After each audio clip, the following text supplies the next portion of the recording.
Well, it's a perfect spot for us. Like, I'm so excited. It's a perfect spot for us to sit and spend a few minutes together. These are my favorite kind of days. I know so many people love bright, brilliant sunshine and all that beautiful, glowing, clear blue skies, but these kind of days where the clouds come down and they hover, it's as if they just want to be connected to the land, to be a cloud. Wouldn't that be just the greatest? Or the mountains. Anyways, I'm Melissa, or Mel. I'm very excited to sit here with you for just a few minutes and talk about knitting and talk about life and talk about love of Alaska and the outdoors and anything and everything that could be. Oh, it's starting to drizzle. I love the way the rain feels on my cheeks. Yeah, I'm hoping I can share a little bit of something that might be of interest and encouragement to you. So let me begin with where we are. I'll try to get a panorama. I like to do these videos just like one shot and done. I don't see the need to make it super difficult with a bunch of edits and such because, one, I'm not inclined to be that way, and two, really, what kind of editing does this need? Oh my gosh, the world is such a beautiful, amazing place. And this view is absolutely stunning, but that view over there is breathtaking. So I'll be sure I take a picture of that and either post it on my Instagram feed where you can find me as MSki Knits, or if I get bold enough to do some editing, I'll put it in here in this video. So first, where are we? So this is the Pasagshak River. If you've seen any of my YouTube videos or Instagram, IGTV, there was a beach knitting episode, and that was at Surfers Beach, which is here in Pasagshak. And it's so fun to get out in this direction. There comes a point on the road system where you can turn right and come to Pasagshak, or you can turn left and go down to Kodiak. Both directions are incredibly beautiful. A little remote. Pasagshak is not as remote, I feel, as Kodiak, but it's just amazing. So here we are at the Pasagshak River. Before I show you my knitting, let me show you what I knit already. This I knit, and there's a story behind it. This is the branches and twigs pullover, I believe. And this is knit in Barrett wool, which I love Barrett wool's yarn. I also love the fact that it's Miss Susan B. Anderson, who is fabulous, and her son working together, and it's a family business. Who doesn't want to support something like that? I know I do. So yeah, I actually took this. Let's see if I can stand up without looking extremely awkward. So I took this. Let me back up a little bit. You can totally laugh at my outfit. I always dress to make myself happy and comfy, and it really is not most people's cup of tea, and I'm okay with it. So you can totally laugh and think I'm Holly Hobby. But so I have knit it as a sweater dress and love it. And I also have my dress on underneath of it and my wool tights. And over top of my wool tights are my leg warmers and my extra tough boots because it's Alaska and you have to wear your extra toughs. Anyways, I knit this as we were transitioning from St. Thomas in the Virgin Islands 3 years ago. 3 years ago this September. So we were transitioning from St. Thomas. My husband got here first, and the kids and I traveled to drop my daughter off at college. And then the 2 remaining kids, the dog and I, traveled across the United States to Bellingham, got on a ferry for a little over a week, and traveled to get here to Kodiak, which you can only get here by ferry or airplane. The ferry system is our highway system, believe it or not. Anyways, I cast this on after we left St. Thomas, and we were about to have that adventure of a summer, traveling across the United States and being on the ferry. And it was a wonderful knit. I omitted, you can see that mine is just plain, I omitted the little flecks of different color, the berries, I guess it would be. Maybe is it branches and berries? I don't know, I'll have to, if you look at my Instagram feed and you swipe back, there's pretty good pictures from way back when. I always like to do that on other people's Instagram accounts, not just the recent stuff, but I like to dig in and see what was happening in, you know, months and years before. So you'll find this there. There's more information. But what I'm knitting now. So I've been inspired, and in my last episode chatting with you where I had kayaked to a little island out by myself, and it was fabulous. I was talking about a person that I had seen on Instagram, and I couldn't remember her name, and I was just talking about how she got me really excited about knitting socks. And her name is Summer Lee, and her Instagram handle is Summer Lee Knits. She's colorful, she's cheerful, she's a prolific knitter, she designs things, she is sock obsessed. And I started to wonder how somebody could feel that way about socks, and why you need 2 pair that match. For me, my socks don't match. Very rarely do they match. If they're hand knit, they don't, because I can't get past the first. However, this project I'm about to show you, I had a jump start. My daughter Natalia knit to right about here. She cast these on, and it was her intention to actually knit these as socks. I picked up from here, knit down, and I did the toe in a contrast, a different yarn. The dyer that used to do this is a Canadian artist, and she no longer dyes yarn that I am aware of, and this has been in my stash for many years.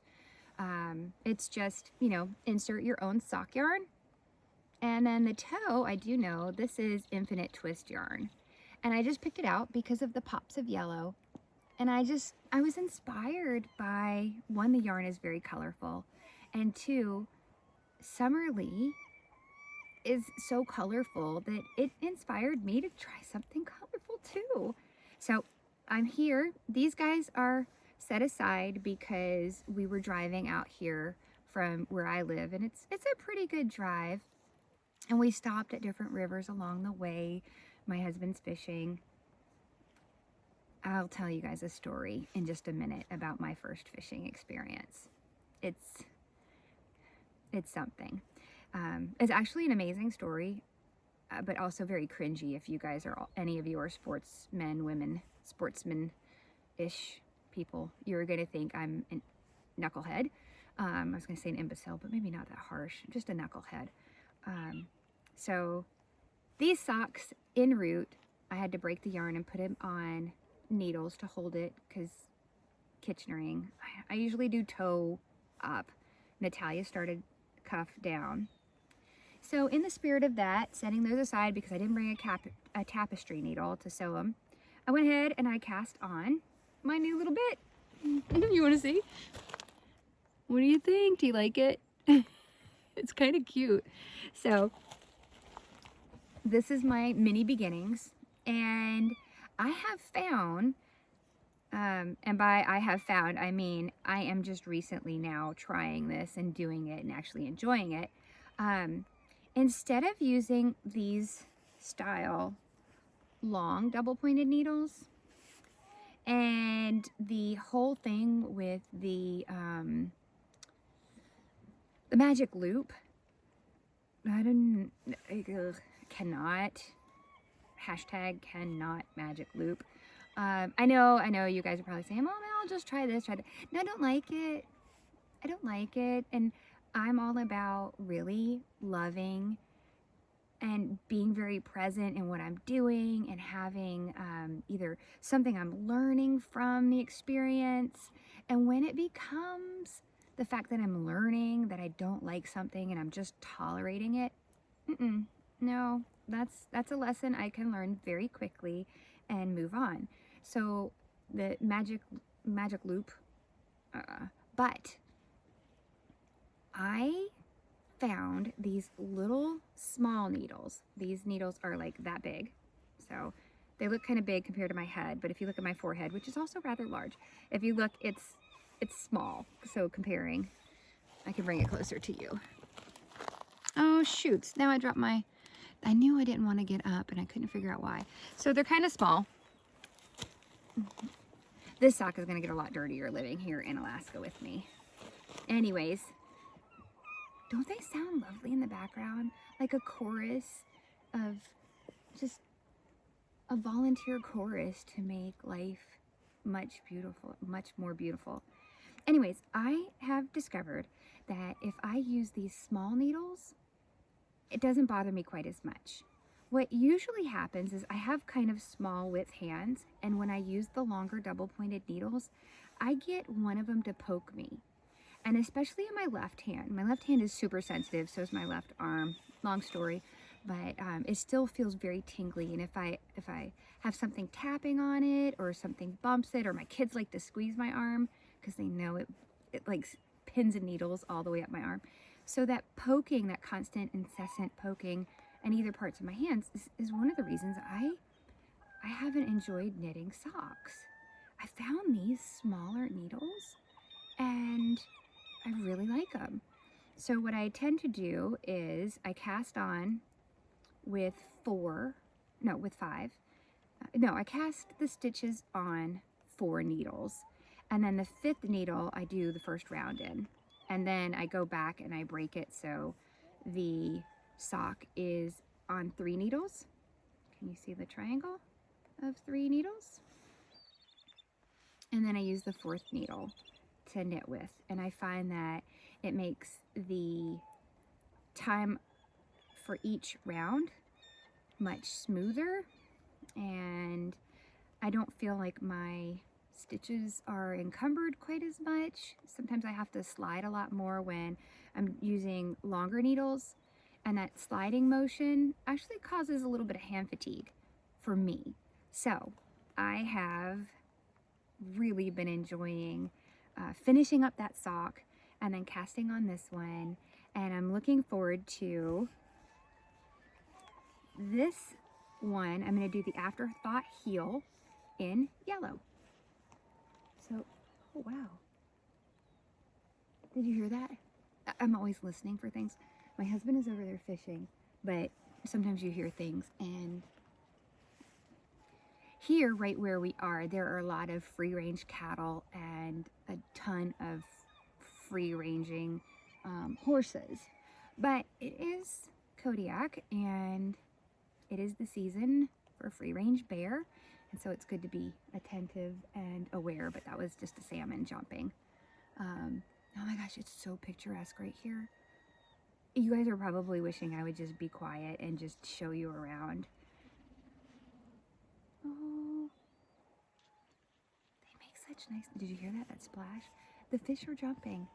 So anyways, I'm going to do a contrast heel here, and I'm going to be very happy when I wear them because they're cheerful, and I'm going to probably post everywhere to show you my my matching socks.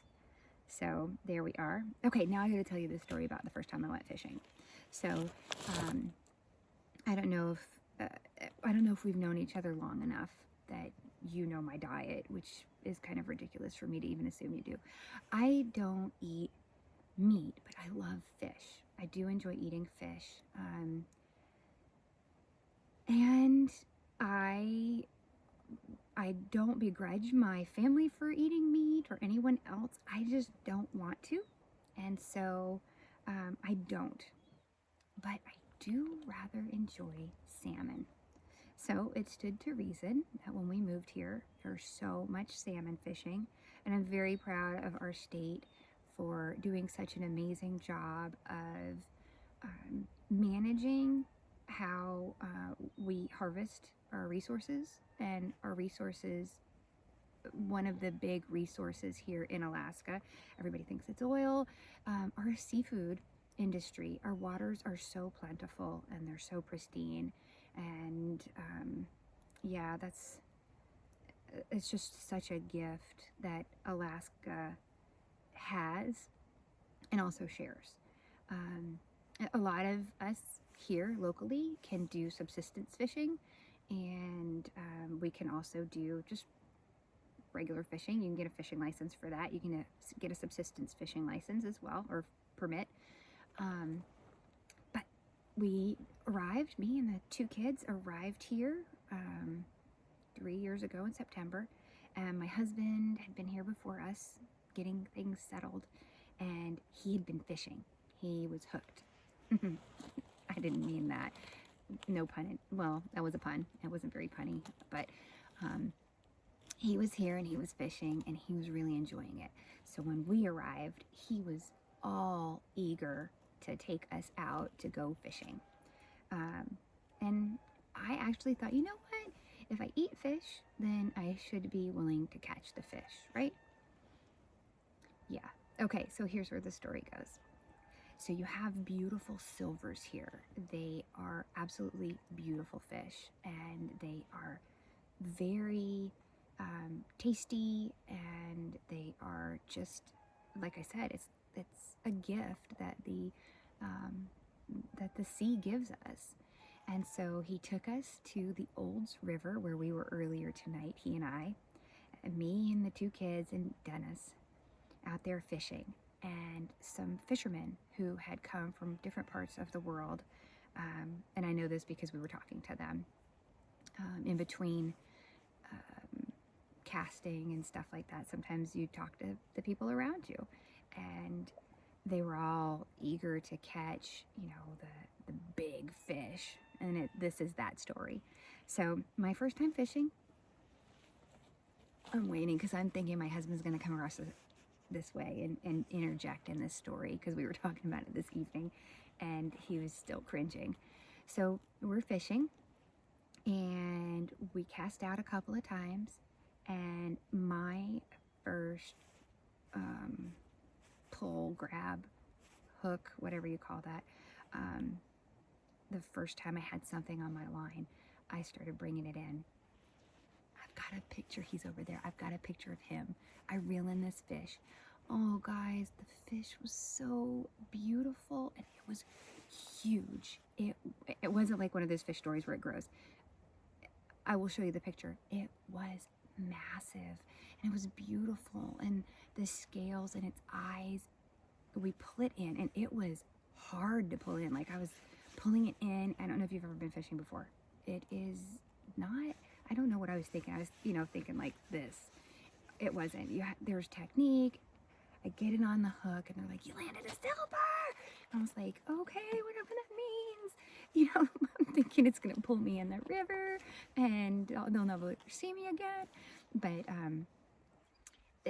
they were like, keep it up, keep it on the hook. I had no idea what that meant. I did know what keep it up meant.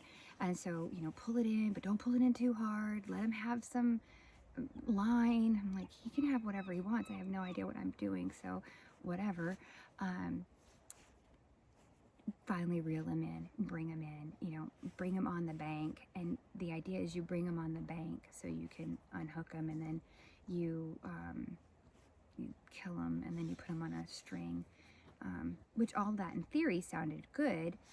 Or not, no, actually it didn't sound good. I didn't have that theory. I didn't have the theory knowledge. There's my little fisherman. Do you see him? He's so small. You might be able to see him if he goes over here and fishes. He's not fly fishing. That is actually fun. I fly fish without the hook, and it's incredible. So anyways, I bring this fish in, beautiful fish. He gets on the shore, and my husband is crouching down, and he's got a knife, because you've cut them and bleed them, and it's whatever. And I looked at the fish, and the fish, you guys, looked at me, and you guys can think I'm crazy and make fun of me all you want, but I like made eye contact with the fish, and the fish's eyes are actually quite beautiful, and this guy's was very expressive. And we had a moment, the fish and I was like, no. And my husband's like, what? And I was like, no, I want to throw him back. When I was reeling him in, everybody's cheering for me, right? Bring him on. Everybody's oohing and awing over this fish. I'm this hero, this fish hero, until I say, I want to throw him back in. Oh my word. What? I got what from here, what from the guys around me. Are you kidding? That's a beautiful fish, blah, blah, blah, blah, blah. And I was like, no, we cannot keep this fish. Please let it go. And my husband's like, you realize this is a great fish. And I was like, oh, but the fish is looking at me. Please don't make me kill it. He's like, you don't have to. He's like, go over there. And I was like, no, I mean, like, don't kill this fish. And despite everybody around us kind of thinking we were knuckleheads, my husband was like, okay, we can throw, and this is him, he's leaning over it, he's like, okay, we can throw it back in, but let's get a picture of us with them. And I was like, okay. By us, it turned out that my husband had his picture taken with my silver. I will try to remember to insert a picture of that too. It was a beautiful fish, and it made me feel good to know that he went back in the water, and I didn't care that the people around me thought I was an idiot. And at the end of the day, neither did he. He wound up catching some fish.